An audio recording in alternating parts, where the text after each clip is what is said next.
E aí, tudo certo? Hoje a gente vai mergulhar num desafio que é o coração da modelagem de dados. Como é que uma ideia, um conceito, se transforma num banco de dados de verdade, estruturado e funcional? É basicamente a jornada de sair da prancheta para ir direto para a construção digital. Pois é, essa é a grande pergunta, né? Como é que se pega um rascunho, um esboço das informações e se transforma em algo que um computador consegue de fato trabalhar de forma eficiente? Vamos desvendar esse processo passo a passo. Certo, vamos nessa.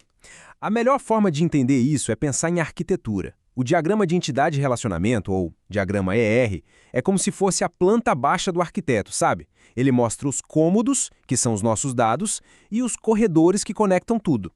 Já o esquema relacional, esse já é o plano de construção detalhado, feito só de tabelas, prontinho para começar a obra. Bom, tudo começa pela fundação, claro. Nessa primeira parte, a gente vai ver exatamente como esses cômodos principais do nosso projeto se transformam nas primeiras tabelas do banco de dados. As entidades fortes são, sem dúvida, os pilares do nosso design. É bom pensar nelas como os objetos centrais, sabe, independentes. Um funcionário existe, um departamento existe, um projeto existe, cada um por si só, sem depender de mais ninguém para fazer sentido. Aqui o mapeamento é super direto. A entidade funcionário vira a tabela funcionário. A entidade departamento vira a tabela departamento. Simples assim. E aquele identificador único de cada entidade, tipo o CPF de um funcionário, se torna a chave primária da tabela. É o que garante que cada linha ali seja única. Agora, nem tudo é independente, né? Um dependente de um funcionário, por exemplo, ele só existe no contexto daquele funcionário. Se o funcionário sai da empresa, a informação do dependente perde o sentido. Então, um ponto crucial aqui é como a gente representa essa dependência na estrutura. Então, o que a gente faz? A entidade fraca, o dependente, também ganha a sua própria tabela. Só que, para criar esse vínculo, ela pega emprestado a chave primária da tabela dona, que no caso é o CPF de funcionário. A gente joga esse CPF para dentro da tabela dependente, talvez com um nome novo, tipo CPF_Func, para ficar claro. E o pulo do gato é que a chave que identifica unicamente cada dependente não é uma coisa só. É uma chave composta pela combinação do CPF do funcionário mais o nome do próprio dependente. Beleza, vamos avançar um pouco e ver como isso evolui. Agora que temos as nossas tabelas básicas, a gente precisa construir os corredores que conectam tudo. É aqui que a mágica dos bancos de dados relacionais realmente acontece. Esse aqui é um cenário clássico, super comum. Um departamento tem vários funcionários, mas cada funcionário pertence a um único departamento. Como é que a gente escreve essa regra de negócio na nossa estrutura de tabelas? A solução é bem elegante.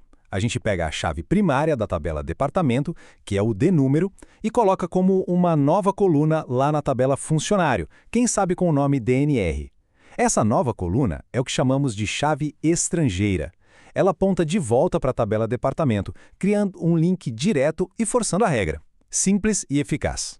Agora, a coisa fica interessante de verdade quando as conexões se tornam mais complexas. Isso força a gente a pensar numa solução de arquitetura bem inteligente para não quebrar o modelo. E agora? A abordagem de chave estrangeira simples já não funciona. Se a gente colocar a chave do projeto no funcionário, ele só pode estar em um projeto. E se colocar a chave do funcionário no projeto, ele só pode ter um funcionário. Ou seja, chegamos num beco sem saída. A própria teoria já nos dá a resposta. Quando a relação é de muitos para muitos, ou M para N, a gente precisa de uma abordagem totalmente nova. Não dá para só adicionar uma coluna, a gente precisa de uma nova estrutura. E aqui está a solução, que é genial. A gente cria uma terceira tabela, uma tabela ponte, vamos chamar de trabalha_em. Cada linha nessa tabela representa uma única conexão, um funcionário específico trabalhando em um projeto específico. Para isso, ela pega a chave do funcionário e a chave do projeto, e juntas, essas duas chaves formam a nova chave primária dessa tabela ponte. Problema M para N resolvido de um jeito super limpo. Com as fundações e as conexões principais estabelecidas, agora dá pra gente dar uma olhada em como essa lógica se adapta a cenários do mundo real, que costumam ser mais complexos. Vamos ver como o mapeamento lida com a especialização, que é um conceito dos modelos ER aprimorados. É bem comum uma entidade geral, como funcionário, se dividir em subtipos mais específicos e cada um ter seus próprios atributos. Um engenheiro pode ter um tipo de engenharia, enquanto uma secretária pode ter uma velocidade de digitação. Como é que a gente lida com isso na estrutura? Existem algumas estratégias, e cada uma tem seus prós e contras.